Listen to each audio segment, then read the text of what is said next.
Salut mon grand. Donc tu dis que les Sénégalais n'ont pas les frustrations de l'AES. Tu penses que les populations de l'AES sont plus frustrées que les populations du Sénégal? Si elles sont plus frustrées que les populations du Sénégal, pourquoi est-ce que les jeunes Sénégalais en grande partie prennent les pirogues, principalement les Sénégalais, prennent les pirogues pour aller mourir en mer dans la Méditerranée? Pourquoi il y a 2 ans, il y a plus de 500 jeunes qui sont morts en un seul coup et le Macky Sall il n'a rien fait? Pourquoi est-ce qu'en 2021, toute la jeunesse sénégalaise est sortie pour que Sonko soit au pouvoir? Mais ce n'est pas que la jeunesse sénégalaise qui est sortie.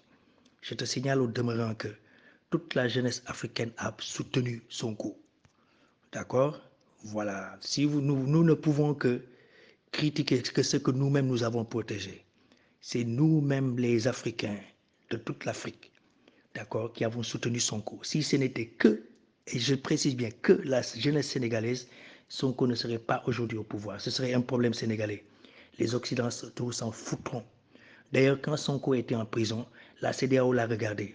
Et c'est bien ce Sonko et Diomaye qui viennent défendre la CEDEAO après que après qu'ils aient été soutenus par les panafricanistes. Donc tu penses que les populations de l'AES sont plus frustrées que les populations du Sénégal. Effectivement, le Sénégal a une habitude comment dire, de trahison à l'Afrique.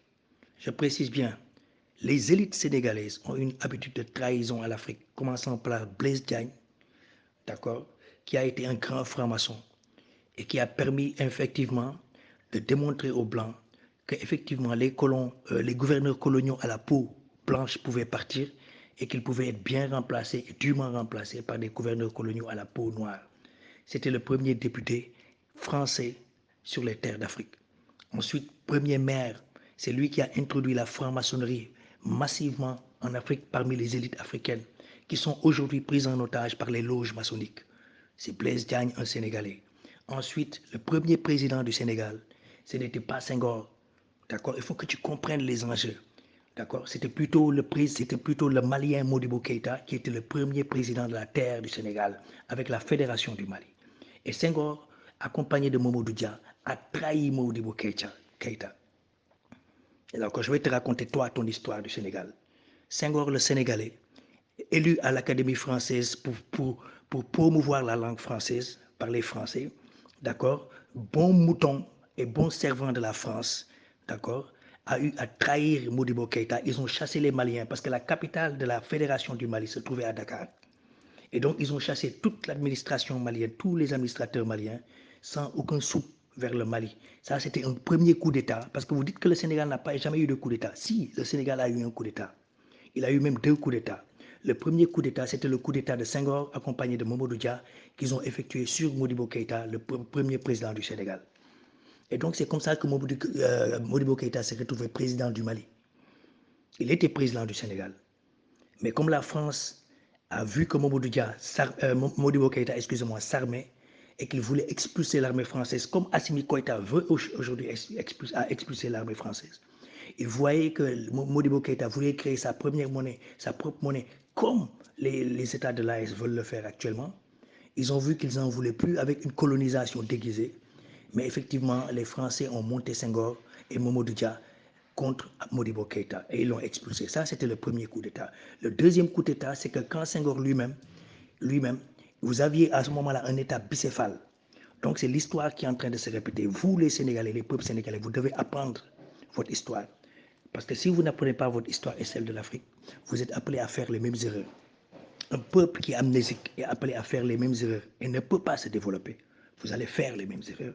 Vos élites vont faire les mêmes erreurs. Nous avions au Sénégal un État bicéphale, d'accord, dirigé par 2 personnes, Mamadou Dia et Senghor. Senghor pour simplement les petits honneurs et les grands discours, et Mamadou Dia était effectivement celui qui administrait effectivement le Sénégal. Mamadou Dia a commencé à faire des contrats avec la Russie. Je répète bien, Mamadou Dia avait commencé à faire des contrats avec la Russie, et la France lui demandait des comptes. D'accord? Puisque Mamadou Dia disait que si on est indépendant, on a de comptes à rendre à personne. Mais effectivement, Senghor a encore été monté par les Français pour faire un deuxième coup d'État à Mamadou Dia.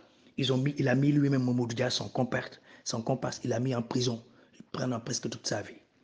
Ça, c'est l'histoire du Sénégal que je te raconte. On va même laisser l'histoire de l'Afrique à part. Donc tu vois bien que, et quand Mamadou Dia Senghor a fait un coup d'État à Mamadou Dia, il y a eu 76 morts à Dakar, 76 morts. Beaucoup plus que en 2021, quand Sonko, il y a eu les grandes manifestations pour Sonko. D'accord? Et pendant qu'on manifestait pour Sonko, c'est nous qui avons permis d'internationaliser. Je précise bien, moi, Ali Kanyan, j'ai permis d'internationaliser la révolte des peuples sénégalais avec Sonko, surtout avec Sonko. Ça, je te le dis aujourd'hui. D'accord? Voilà. Et quand je te le dis, je te dis aussi que je suis sénégalais. Voilà. Les élites sénégalaises ont toujours trahi l'Afrique. Nous avions un État bicéphale au Sénégal, d'accord, qui a décidé de collaborer avec le colon. D'accord? Et maintenant, toi, tu viens nous demander, tu nous dis que la rupture devra être progressive. Depuis toi, depuis l'esclavage, la colonisation, jusqu'à présent, il n'y a pas de rupture au Sénégal. Toi, tu dis qu'il faut encore attendre combien d'années pour la rupture? Combien d'années veux-tu encore pour la rupture? La rupture, c'est maintenant.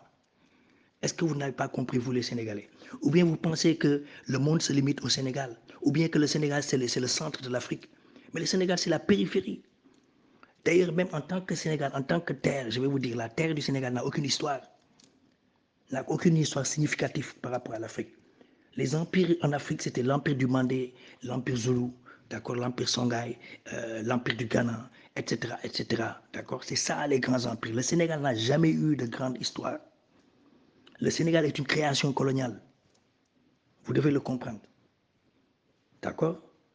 Voilà, donc c'est ça que je veux que vous compreniez. Donc arrêtez de nous emmerder, de nous embêter. D'accord? Diomaye ne peut pas, nous ne pouvons pas avoir soutenu ces gens-là. Vous pensez que ce n'est que les Sénégalais qui les ont soutenus? Toute l'Afrique les a soutenus. C'est pour cela que Diomaye et Sonko n'ont pas été tués. Ils auraient dû être tués si nous, les Africains, tous, nous n'avions pas soutenu et que les ennemis de l'Afrique sachent que toute l'Afrique a les yeux sur ces deux-là. Si nous vous avions laissé seuls vous battre pour Sonko et Diomaye, vous n'en serez pas ici aujourd'hui. Donc il n'est pas normal que ces gens-là, après être sortis, après que nous les ayons soutenus, qu'ils viennent se désolidariser de l'AES et que vous venez dire ici que l'AES est un pays de frustrés. Quand est-ce que les Sénégalais vont se décider de se libérer de la France? Quand est-ce que les élites sénégalaises, ou bien les Sénégalais, vont sortir de la mentalité de nègre de maison? C'est ça ma question.